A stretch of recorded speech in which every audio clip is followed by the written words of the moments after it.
Vanguarda Comunidade. Olá, bom dia. Eu começo o programa de hoje com uma pergunta. Como você faz para gerenciar a sua vida? Qual é a sua estratégia para determinar os prazos de cumprimento dos seus projetos? Se isso vale para a vida pessoal, imagine a importância desse equilíbrio para a vida profissional. Hoje vamos falar disso, gerenciamento de projetos. Tenho comigo um especialista nesse assunto, que é o Helder Celani de Souza. Helder, é um prazer tê-lo aqui comigo para a gente poder bater esse papo e convencer essas pessoas que nos assistem, que acordaram cedo nesse domingo, a entender, será que eu elaboro projetos eficientes? Será que eu cumpro os meus projetos na vida? Imagine isso repercutindo dentro da empresa. Você vem de uma área executiva em que isso é fundamental para transformar o trabalho em produtividade e em eficiência, né? Bom dia, Brantes. Um prazer estar com você. Realmente, eu iniciaria essa conversa definindo o que é projeto, porque para que as pessoas tenham essa noção inicial. Projeto é um esforço temporário, então ele tem que ter prazo, uma data de início e uma data de término. O que não se enquadra neste conceito vai cair numa rotina. E rotina é um tratamento repetitivo diário. É igual para emagrecer, né? Desde que elabora o projeto do emagrecimento. Vou até o fim do ano, temos alguns meses até o fim do ano, quero perder 10 quilos. A pessoa começa o projeto. Mas se não tiver visualizado o fim do projeto, como é que fica? Exatamente. Não vai? Não vai. O projeto tem que ter início e fim. E ele tem que ser iniciado corretamente e finalizado corretamente. A gente ouve muito dizer projetos sem dono e projetos que nunca terminam, que acaba caindo na incompetência de quem está realizando.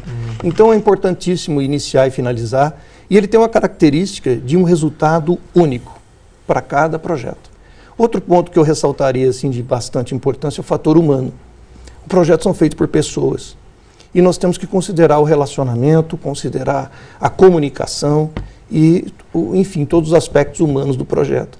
Quando se esquece o fator humano num projeto, é fracasso na certa. Você fala de planejamento no seu trabalho, né? Sim. Como fazer esse planejamento? O que é necessário para organizar um projeto? Muito bem. Bom, primeiro, a aplicabilidade de projetos ela é irrestrita, na minha opinião. Ela se aplica a organizações públicas ou privadas e o que eu tenho pensado muito ultimamente, como estudioso do assunto, na vida pessoal. É uma aplicabilidade direta e que facilita a nossa vida e nos faz atingir resultados muito mais prosperamente. Bom, para planejar um projeto, nós iniciamos por ter os objetivos delineados. Quais são os objetivos que eu tenho? Quais são as metas que eu tenho? E usar algum método de priorização. Porque às vezes eu tenho muitos objetivos. Priorizei, aí eu vejo se enquadro no conceito que eu acabei de falar de projeto. Ele tem um início e fim, ele é temporário, ele gera um resultado único. Senão ele é uma rotina. É uma rotina constante que eu realizo. É que há pessoas que não conseguem separar o que é prioritário do que é urgente. E coloca tudo no mesmo balaio. Como que eu posso estabelecer critérios para definir a diferença entre uma coisa e outra e como vou jogar tempo para a execução de cada uma? Muito bom. Primeiramente, existem vários métodos de priorização de projetos. O mais simples é planejar no que é importante e não urgente. Urgente e importante. Esse é um critério. É um critério. Um critério possível. Outro critério é o que a gente chama de... um critério muito simples, chama GUT. Gravidade, urgência e tendência. Então, eu pontuo a gravidade do meu objetivo, se ele não for realizado, o quão urgente ele é em relação ao conteúdo e qual é a tendência se eu não fizer nada. É uma outra forma de priorizar. Mas existem inúmeras. Eu posso priorizar por custo, eu posso priorizar por uma urgência no cenário, no contexto que eu estou vivendo naquele momento, um fator humano, no caso. Então, existem várias formas de priorizar. É importante se ter um critério claro de priorização de projetos. Vamos imaginar assim, você está falando de um projeto dentro de uma empresa. Vamos fazer uma comparação. Em termos pessoais, a pessoa pode estabelecer um critério para mensurar o andamento positivo ou não do seu projeto. Perder peso, por exemplo. Dali a um mês, ele quer avaliar pesando, subindo na balança. É que tem gente que faz dieta e não sobe na balança para não ter decepção. Perdeu 2 quilos. É uma mensuração válida. Como é que é isso, por exemplo, dentro da empresa? Como é que eu posso monitorar o andamento do meu projeto? Então, o primeiro ponto é definir o escopo do seu projeto. Então, se o escopo é um processo de perda de peso, então esse vamos dizer, o título do meu projeto, e eu tenho que decompor isso em partes menores que eu possa gerenciar, porque nada se controla se não se gerenciar. Então, se eu pego perda de peso, esse processo de perda de peso, como que eu vou decompor isso? Eu tenho que decompor em partes menores para visualizar. Porque se eu falo só sistema de perda de peso, quanto custa isso? Em quanto tempo vou realizar?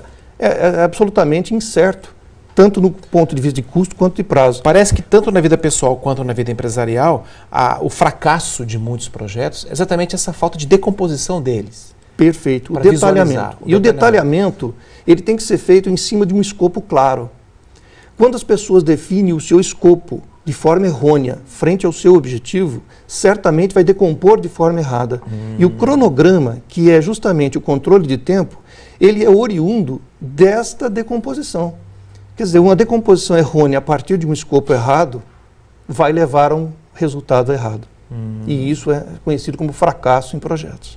Quais são os maiores riscos de um projeto à medida que ele, a partir do momento em que ele é definido, traçado, delimitada a meta a ser atingida? Quais são os maiores riscos de um projeto? Essa pergunta é excelente. E para analisar riscos em projetos, há necessidade de decompor o escopo e, a partir da decomposição do escopo, eu chegar em atividades. As atividades que serão realizadas. O que é gerenciar uma atividade? É quando eu consigo atribuir custo e prazo a essa atividade. Quer dizer, quem vai fazer, quanto custa?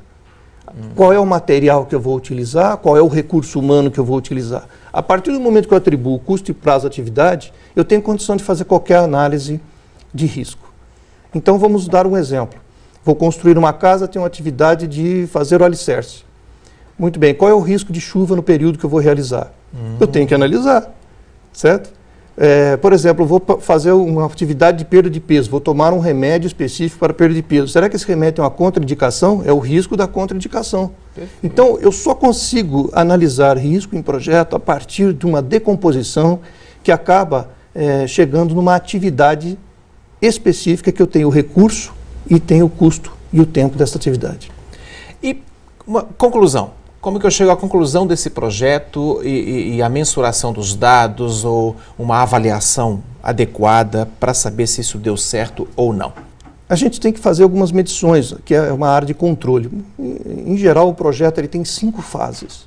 A fase de iniciação, que a pessoa define o objetivo, define a análise de viabilidade. Depois ele entra no planejamento, que ele vai avaliar as várias áreas de conhecimento inerentes do projeto. E depois ele entra na execução. Terminando a execução, ele entra numa fase de conclusão. Então eu tenho uma frase que eu sempre digo, que tão importante quanto iniciar um projeto é concluir o projeto.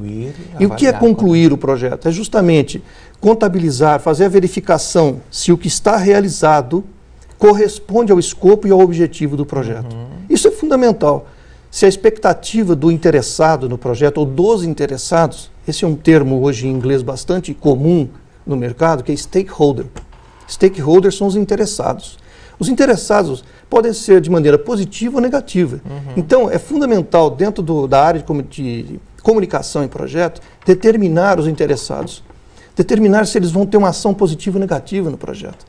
Você pega, por exemplo, vou dar um exemplo aqui de um projeto governamental, a transposição do Rio São Francisco, por exemplo. Quem imaginava que um padre ia fazer greve de fome e embargar o projeto na época? Isso era um stakeholder, era um interessado negativo que não foi identificado, inclusive na análise de risco. Olha só. Então, isso tudo tem que ser analisado, certo? Você tem hoje os interessados primários e secundários. Os secundários são aqueles mais distantes do projeto. Sim. Mas os primários, trata-se de quem está realizando, da equipe de projetos, pessoas que estão próximas daquele objetivo e daquele escopo. Tá vendo? Para gerenciar a vida da gente é preciso que a gente seja um pouco engenheiro, como o Helder, é preciso que a gente seja um pouco psicólogo, um pouco filósofo e ter um processo de autoconhecimento muito forte para a gente dominar a gente mesmo. E quem sabe, assim, se for o seu caso, você ser um gerente de empresa ou que você trabalha gestor de pessoas, tanto melhor ainda, mais importante ainda para você tomar conta de um monte de gente, a fim de que esse grupo inteiro consiga atingir as metas dos projetos elaborados. Daqui a pouquinho, nós estaremos de volta no próximo bloco para falar sobre a importância do gerenciamento dentro da empresa, gerenciamento de projetos dentro da empresa. Até já.